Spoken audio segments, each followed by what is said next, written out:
വൈകുന്നേരത്തെ ചായക്ക് കടിയൊന്നുമില്ല എന്നോർത്തപ്പോഴാണ് നമ്മുടെ ഫ്രിഡ്ജിലിരിക്കുന്ന ചക്കവരട്ടിയെക്കുറിച്ച് ഓർത്തത്.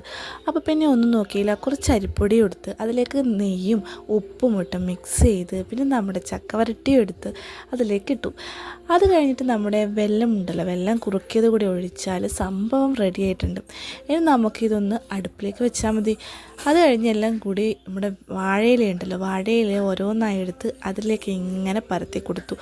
അപ്പോൾ ഗോതമ്പൊടിയാണ് അരിപ്പൊടിയെക്കാട്ടിൽ കുറച്ചുകൂടി ഇഷ്ടം, എന്നാലും ഗോതമ്പൊടി ഇല്ലാത്തതുകൊണ്ടാണ് അരിപ്പൊടി എടുത്തത്. അപ്പോൾ അതെല്ലാം കൂടി പരത്തി വെച്ചിട്ടുണ്ട്. ഇനി നമുക്ക് എന്ത് ചെയ്യണം, വേറൊന്നുമില്ല, ഇഡ്ഡലി ചെമ്പിൽ നമ്മൾ സാധാ ഇലയടിയൊക്കെ ഉണ്ടാക്കുന്ന പോലെ ആവിക്ക് വെക്കുകയാണ് വേണ്ടത്. അപ്പോൾ എത്ര നൈസായിട്ട് പരത്തുന്നു അത്രയും ടേസ്റ്റ് കൂടുതലാണ് നമ്മുടെ ഇലയടയ്ക്ക്. അപ്പം ഓരോന്നായിട്ട് ഞാനിങ്ങനെ പരത്തിയെടുത്തിട്ടുണ്ട്. ഒരു 7-8 ഉണ്ട് ഏകദേശം. അപ്പോൾ അത് നമ്മൾ അടുപ്പത്ത് ഇങ്ങനെ വെക്കാൻ പോവാണ്, ആവിയിൽ വെക്കാൻ പോവാണ്.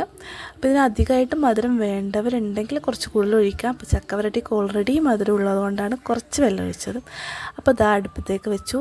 ഏകദേശം ഒരു അരമണിക്കൂർ കഴിഞ്ഞപ്പോഴത്തേക്ക് നമ്മുടെ അട റെഡി ആയിട്ടുണ്ട്. അടിപൊളി ടേസ്റ്റാണ് കേട്ടോ.